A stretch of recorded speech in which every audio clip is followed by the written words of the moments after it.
Question यानी कि 9 वाले क्वेश्चन की, तो यहाँ पे देखेंगे लिखा हुआ है the area of a rectangular plot is 528 metre square, the length of the plot in metres is 1 metre more than the twice its width, find the length and width of the plot. हमारे पास एक rectangular shape का plot है जिसकी length and width किसमें है, metre में है। ठीक है, तो सबसे पहले रेक्टेंगुलर शेप का प्लॉट बना लेते हैं अपन लोग। तो ये बन गया अपना एक प्लॉट।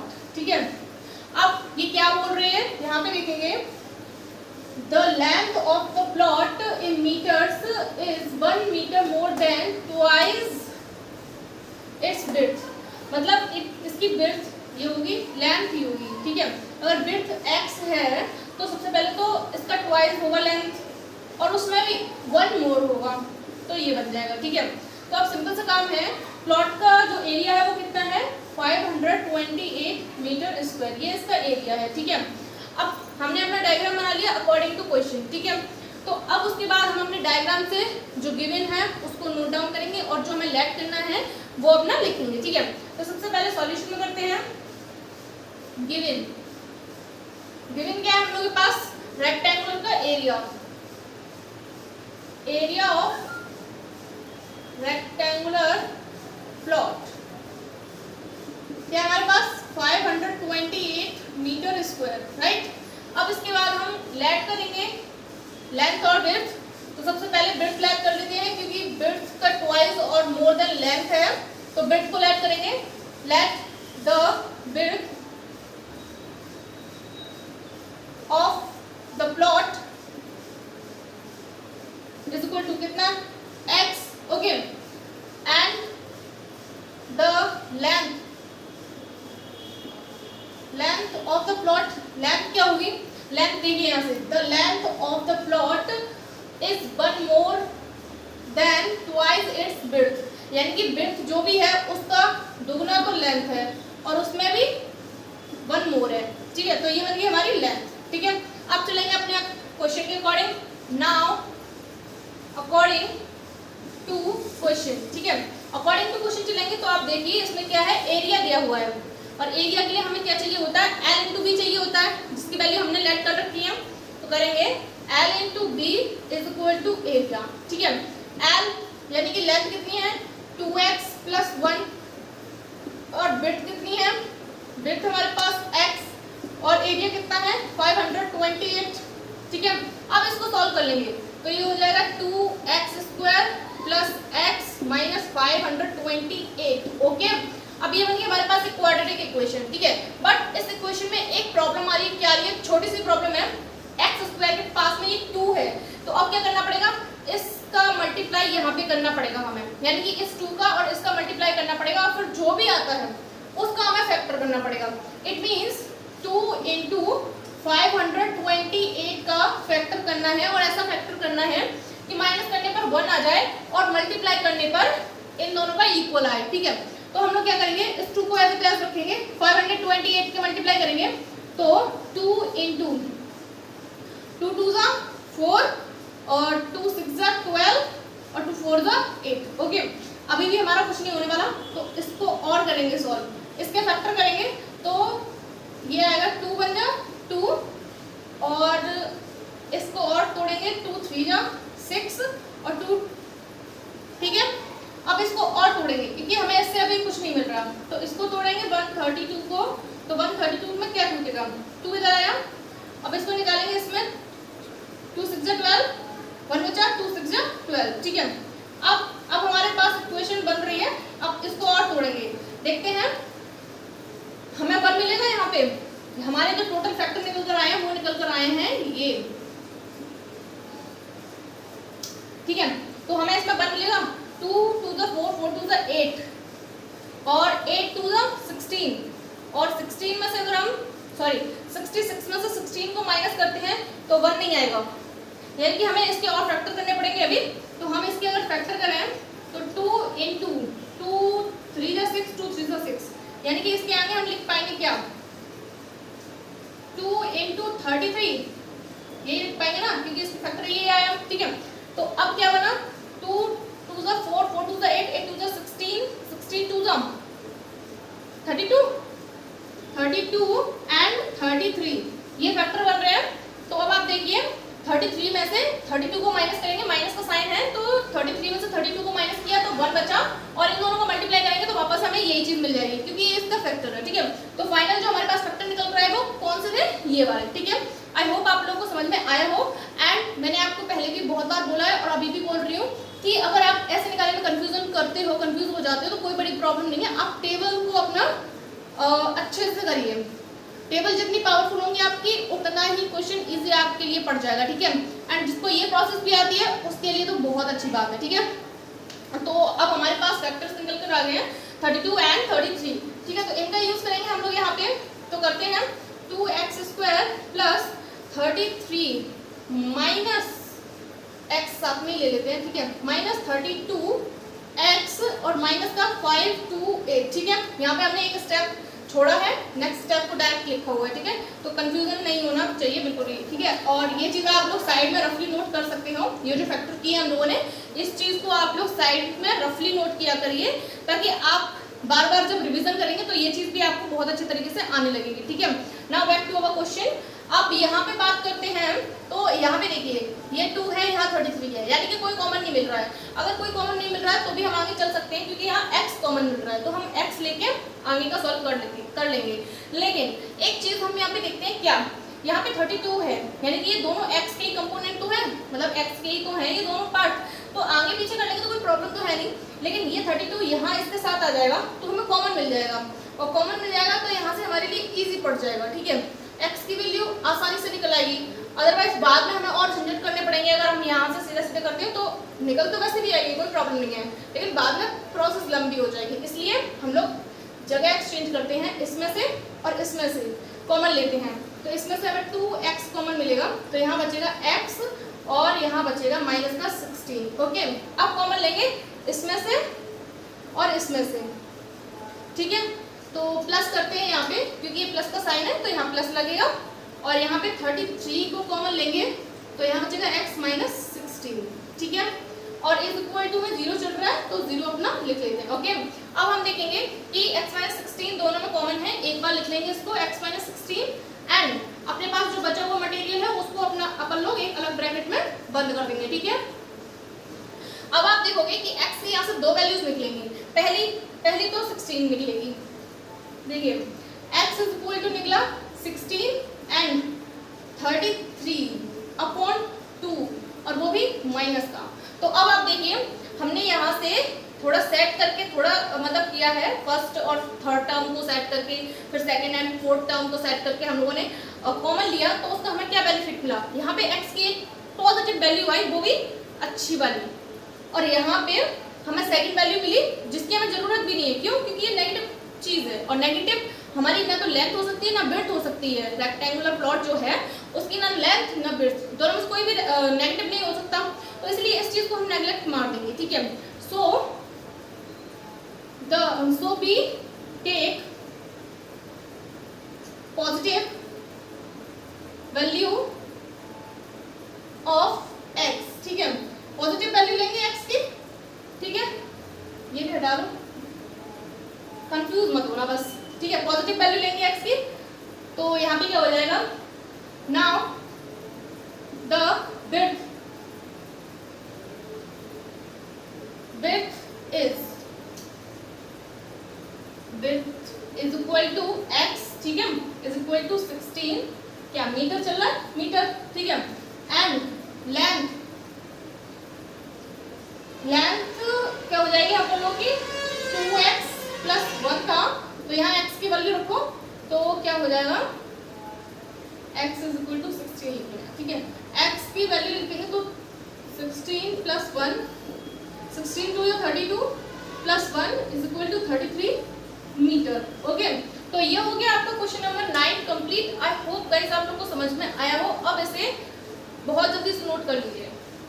तो अब हम बात कर लेते हैं अपने नेक्स्ट क्वेश्चन की, 10 वाला, जो कि हमारी इस एक्सरसाइज का बहुत ही ज्यादा इंपोर्टेंट क्वेश्चन है और बहुत ही प्यारा सा क्वेश्चन है और लास्ट क्वेश्चन है। ठीक है, तो ये क्वेश्चन देखते हैं, in the centre of rectangular lawn of dimension 50 meter and 40 meter, a rectangular pond has to be constructed so that the area of the grass surrounding the the pond will be 1184 metre square. यहाँ पे light पड़ रही है तो इस चीज को ध्यान से सुन लेना। वैसे ये आपके क्वेश्चन में नोट डाउन है ऑलरेडी, इसलिए कोई प्रॉब्लम नहीं होगी, बट यहाँ पे लाइट पड़ रही है तो आप समझ लेना। Would be 1184 metre square. Okay, find the length and width of the pond. ठीक है, सबसे पहले हमें क्या करना है, रेक्टेंगुलर लॉन बनाना है। ठीक है, तो एक रेक्टेंगुलर लॉन बनाते हैं बढ़िया सा। ये बन गया अपन लोगों का रेक्टेंगुलर लॉन। ठीक है, अब करना क्या है, डायग्राम में देखेंगे तो यहाँ पे लिखा हुआ है जिसकी डायमेंशन कितनी है 50 एंड 40। तो ये हो गई 50 मीटर और ये हो गया 40 मीटर।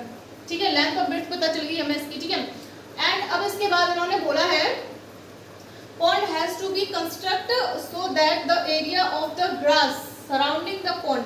मतलब इन्होंने इसके अंदर, ये लॉन है, इसके सेंटर में, इसके सेंटर से अगर लेंगे, यहाँ से सेंटर से लो तो इसके अंदर ये एक पॉन्ड बनाना चाहते हैं। मतलब ऐसा ही तो बनेगा।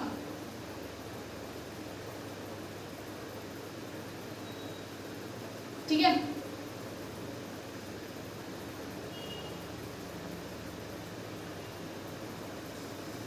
डायग्राम थोड़ा सही से बनाएंगे ताकि अच्छा सा बन जाए। ठीक है, अब देखिए, अब ऐसा तो होता नहीं है कि इधर ज्यादा जगह छोड़ दो, इधर ज्यादा जगह छोड़ दो, इधर कम छोड़ दो, इधर कम छोड़ दो, ऐसा तो होता नहीं है। अगर हम बीच में एक पॉइंट बनाएंगे तो उसके आने जाने का रास्ता चारों तरफ सेम छोड़ेंगे, तो इसके और इनके बीच में डिफरेंस कितना होगा, ये डिफरेंस x हो गया, ये डिफरेंस x हो गया, ये डिफरेंस x, ये डिफरेंस x। ठीक है, यहाँ पे दिख भले ही ना रहा हो, लग रहा हो कि कुछ आगे पीछे है, बट रियलिटी में ये इक्वल ऐसा बनेगा जैसे कि मतलब इससे बराबर के रास्ते छूटेंगे।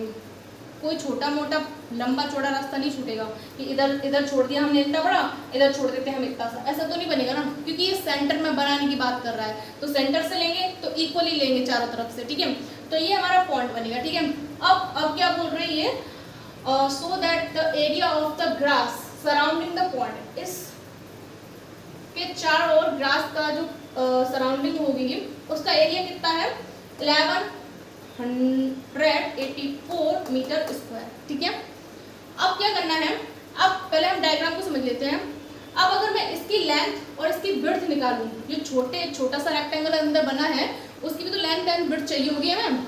तो अगर इसकी निकालेंगे तो क्या बनेगी, पूरे की लेंथ कितनी है 50 मीटर, तो 50 में से 2x घटा दो, और पूरे की विड्थ कितनी है 40 मीटर, तो 40 में से 2x घटा दो।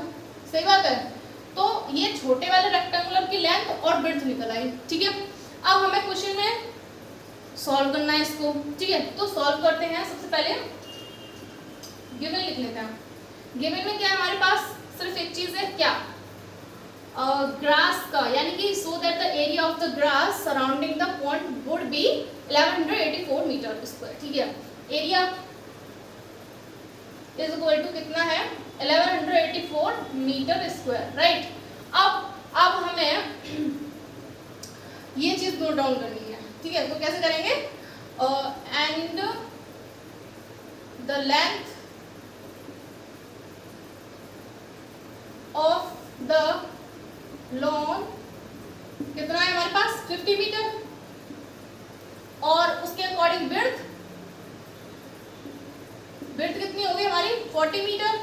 ठीक है, अब छोटे वाले रेक्टेंगुलर की बात करेंगे तो ये पॉइंट है हमारा। ठीक है, तो पॉइंट की कर लेंगे, and length of the point कितनी हो जाएगी 50 माइनस 2x, एंड विड्थ कितनी हो जाएगी 40 माइनस 2x। ठीक है, ये हो गया। अब हम अपने क्वेश्चन को सॉल्व करेंगे नाउ अकॉर्डिंग टू क्वेश्चन। ठीक है, अब हमको करना क्या है, सिंपल सा काम करना है। हमारे पास दो रेक्टेंगल है, अगर देखा जाए सही से, हम लोग देखें, ध्यान से देखें इस डायग्राम को, तो हमें दो रेक्टेंगल मिल रहे हैं। पहला ये वाला, सेकंड जो पॉइंट है हमारा छोटा सा वो वाला। ठीक है, तो पहले हम क्या करेंगे, हमारे पास जो टोटल एरिया है, इन दोनों का जो टोटल एरिया है उसकी वैल्यू दी हुई है, कितना है 1184 मीटर स्क्वायर। ठीक है, तो हमको क्या करना है, सिंपल सा एक काम करना है, हमको अपने पहले बड़े वाले का रेक्टेंगल का एरिया निकालना है और उसमें से हम छोटे वाले रेक्टेंगल छोटा वाला जो हमारा रेक्टेंगल है उसको हम माइनस कर देंगे। यानी कि ये जो बड़ा वाले का एरिया निकलेगा उसमें से हम छोटू वाले के एरिया को माइनस कर देंगे, तो वो किसके इक्वल होगा, टोटल के इक्वल होगा, 1184 मीटर के इक्वल। ठीक है, तो बस वही करना है। तो सबसे पहले हम बड़े वाले का एरिया निकालेंगे, तो कैसे निकालेंगे, लेंथ इंटू विड्थ, तो कितना हो गया, लेंथ इंटू विड्थ, यानी कि ये हो जाएगा 50 मीटर, मीटर अभी नहीं लगाएंगे, बाद में 50 into 40, okay, length into width और माइनस, क्योंकि ये जो इसके अंदर है उसका एरिया माइनस करेंगे तभी तो इक्वल होगा इसके। तो ये अब इसका निकालेंगे हम लोग, तो इसका क्या निकलेगा, लेंथ क्या है इसकी 50 माइनस 2x, 50 माइनस 2x, और विड्थ क्या है इसकी 40 माइनस 2x। ठीक है, और ये किसके इक्वल हो गया, टोटल एरिया 1184 मीटर स्क्वायर। ठीक है, अब आई बात समझ में। अब क्या करना है, सिंपल सा हमें कैलकुलेशन करना है पूरा, तो इसका हो जाएगा 5 4 20 और 2 0 एक्स्ट्रा में। ठीक है, यहाँ पे 5 इसका पहले हम इसमें करेंगे और फिर इसमें करेंगे, पहले इसमें करेंगे फिर इसमें करेंगे, ऐसे करके करना है। ठीक है, तो अब इन लाइंस को हटा देते हैं क्योंकि ये लाइंस बच्चों को समझाने के लिए होती हैं और आप लोग हो गए हो बड़े समझदार, ऑलरेडी आप लोग समझदार हो। ठीक है, तो ये चीज़ हटा देते हैं, करते हैं। तो यहाँ पे करेंगे 50 का 40 में, तो ठीक है, माइनस 52 का 100x, माइनस का 42 का 80x। ठीक है, और माइनस माइनस प्लस, तो 2 का 4x स्क्वायर। ठीक है, इज इक्वल टू 1184। ओके, अब क्या करना है, ब्रैकेट को हटाओ, माइनस का अंदर मल्टीप्लाई कर लो, तो ये आया कुछ इस तरीके का। ठीक है, ये माइनस का है तो प्लस हो गया 100x, और ये प्लस 80x, और उसके बाद माइनस का 4x स्क्वायर, और इसको भी हम इधर ही ले आते हैं, -11। ठीक है, अब देखेंगे तो एक बार यहाँ पे चेक कर लेते हैं, इसको करेंगे तो प्लस का साइन है, इसको करेंगे तो माइनस का साइन है, इसको करेंगे तो भी माइनस है, और इसको करेंगे तो प्लस का साइन है, और ये माइनस का हो गया, ये प्लस का हो गया, ये प्लस का हो गया, ये माइनस का हो गया। ठीक है, अब इससे ये कैंसिल आउट हो गया क्योंकि ये पॉजिटिव ये नेगेटिव। ठीक है, अब इसको करेंगे तो ये कितना 180x हो जाएगा, है ना, तो 180 यहाँ पे करते हैं पहले, माइनस का 4x स्क्वायर प्लस 180x और माइनस का 1184 इज इक्वल टू 0। अब देखेंगे तो यहाँ पे हमें कितना मिलेगा, 4, इसमें भी 4 छुपा हुआ है और इसमें भी 4 छुपा हुआ है।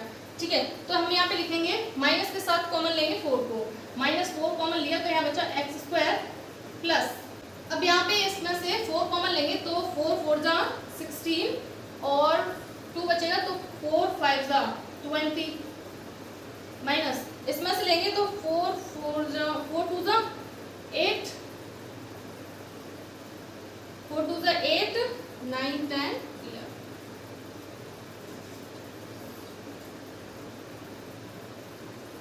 ठीक है, ये इक्वेशन बची। ठीक है, अब माइनस का 4 तो हम इधर ही भेज देंगे डिवाइड में, तो अब नेक्स्ट यहाँ से करेंगे, तो यहाँ से क्या बचेगा हमारे पास, x square plus 4 5x minus 296 is equal to 0। हमारे पास जो इक्वेशन निकल कर आई, क्वाड्रेटिक इक्वेशन, वो ये निकल कर आई। अब हमें क्या करना है, सिंपल सा काम करना है कि 296 के ऐसे फैक्टर करने हैं जिनको माइनस करने पर हमें क्या मिल जाए, 1 मिनट, कुछ गड़बड़ हुई है क्या, हाँ, यहाँ पे हमने माइनस कॉमन लिया है तो सिंपल सी बात है, ये प्लस का हो गया, ये माइनस का हो गया और ये प्लस का हो गया। ठीक है, ये चीज़ है, ये माइनस और ये प्लस। ठीक है, अब करेक्ट है। तो अब क्या करना है, 296 के ऐसे फैक्टर करने हैं जिनको प्लस करने पर 45 मिल जाए और मल्टीप्लाई करने पर 296 मिल जाए। ठीक है, तो ऐसे फैक्टर करने के लिए हमें चाहिए स्पेस, जो कि हमारे पास है नहीं है। तो आई होप आप लोगों ने ये चीज़ नोट डाउन कर ली होगी। तो इसको हटाते हैं हम लोग, ठीक है, तो इसको हटाते हैं, पूरे को हटा देते हैं। ठीक है। एंड आप लोग लैंग्वेज जरूर लिखिएगा, जो क्वेश्चन लैंग्वेज वाले होते हैं उन क्वेश्चंस में आप लैंग्वेज लिखा करिए, ताकि इससे है ना क्वेश्चन काफ़ी अट्रैक्टिव लगता है और नंबर भी नहीं कटते हैं, क्योंकि लैंग्वेज पूछी जाती हैं। ठीक है, अब क्या करना है, इसको सॉल्व करना है। ठीक है, तो सबसे पहले इसके फैक्टर करते हैं, 2 9 6 के फैक्टर करते हैं, तो क्या मिल जाएगा, इसको हम 2 से करें तो 2 इंटू 2 बन जा 2 और 2 4 जा 8, 2 8 जा 16। ठीक है, अब करें 2 से फिर से, तो 2 7 जा और 2 4 जा। ठीक है, फिर से करते हैं 2 से, अभी तो कुछ नहीं बनेगा, तो अब फिर से 2 करेंगे तो क्या मिलेगा, 2 3 जा 6 और 2, ठीक है, 2 7 जा 14 होता है। अब देखते हैं हमें चाहिए कितना, प्लस करने पर 45 चाहिए, तो 37 हो गया है, 2 2 जा 4 4 2 जा 8। ठीक है, 8 आ गया और 37, इसको ऐड करो, 7 7 40 और 1 15 की 1 मतलब लगे 4, यानी कि मल्टीप्लाई करने पर 45, सॉरी प्लस करने पर 45 मिल रहा है, तो मल्टीप्लाई करने पर तो ये ऑब्वियसली आ जाएगा क्योंकि ये इसका फैक्टर है। तो हमें जो मिले वो कितने मिले, 37 एंड 8। ठीक है, तो हम यहाँ पे लिखेंगे, इसको इधर लिख देते हैं, x² माइनस 45x प्लस 2 9 6, थोड़ा नीचे लिखते हैं, मे बी लाइट पड़ रही होगी, x² minus 45x plus 2 96 is equal to 0। तो इसको करेंगे तो यहाँ पे हो जाएगा x² माइनस, यहाँ पे करेंगे डायरेक्ट करते हैं, ठीक है, माइनस का अंदर मल्टीप्लाई करके डायरेक्ट करते हैं, 37x माइनस 8 और क्या कर सकते हैं यहाँ पे प्लस 37x, सॉरी x नहीं चाहिए, एक गलती पे गलती हो रही है इस क्वेश्चन में तो।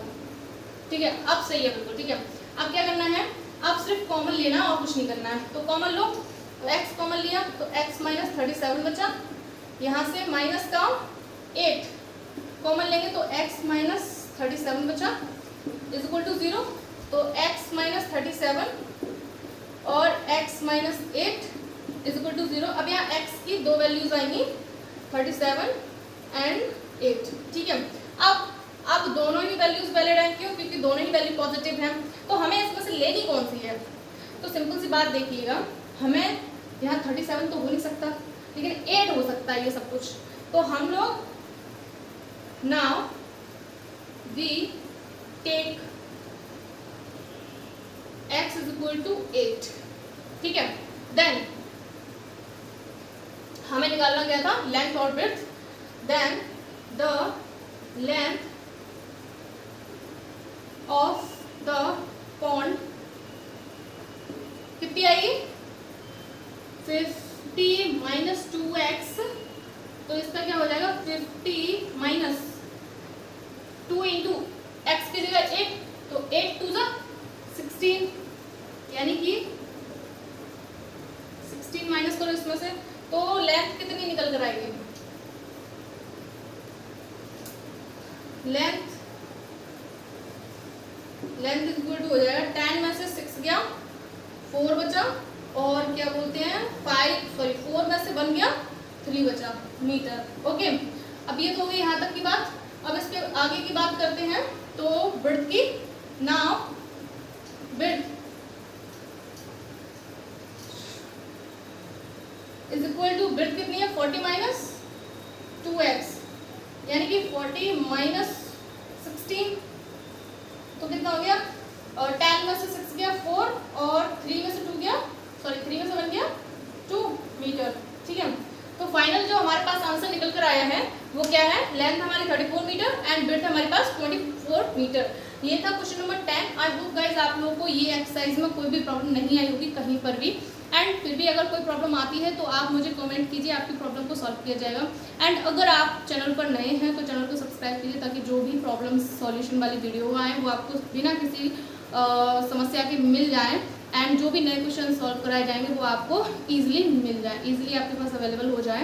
एंड आप लोगों से एक बात ज़रूर बोलना चाहूँगी, बहुत ही काम की बात है, अगर हम अपने क्वेश्चन में मेनली जो क्वेश्चन हमारे लैंग्वेजेस वाले होते हैं, अगर हम उनमें अपनी लैंग्वेज लिखते हैं वो भी काफ़ी अच्छे से पॉइंट वाइज पॉइंट लैंग्वेज लिखते हैं, तो हमारे नंबर काफ़ी ज़्यादा अच्छे आते हैं।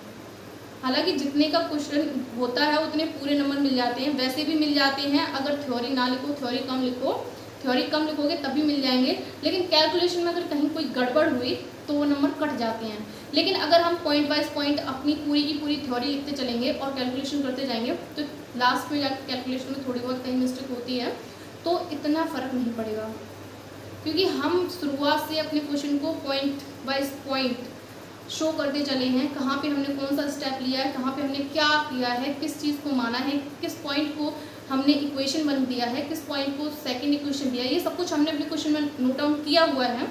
तो टीचर को ये पता चल जाता है कि बच्चे से जो गलती हुई है छोटी मोटी कैलकुलेशन को लेकर, वो उसके पास टाइम ना होने की वजह से हुई है, क्योंकि उसने अपने क्वेश्चन को completely step by step point by point show किया है। तो आई होप आप मेरी बात को समझ रहे हो। क्वेश्चन को step by step, theory wise theory, आप अपनी तरफ से जो थ्योरी बना सकते हैं, जो आपको लगता है कि बेस्ट है, मैं जो लिख रहा हूँ वो सही है, अच्छी है, ईजिली समझ में आएगी, तो आप वो थ्योरी यूज़ कर सकते हैं। बट क्वेश्चन में थ्योरी लिखना ज़रूरी है, मेनली इस टाइप के क्वेश्चंस में थ्योरी होना बहुत ज़्यादा ज़रूरी है। तो आप लोग थ्योरी के साथ क्वेश्चन को रिवीजन कीजिए ताकि आपकी हैबिट में आ जाए और एग्ज़ाम टाइम पे आपको ज़्यादा प्रॉब्लम ना हो। आज के लिए इतना काफ़ी है, आज हमारा कोर्ट यहीं पे बंद होता है, बाकी की चर्चा नेक्स्ट वीडियो में करेंगे। Thank you so much, bye.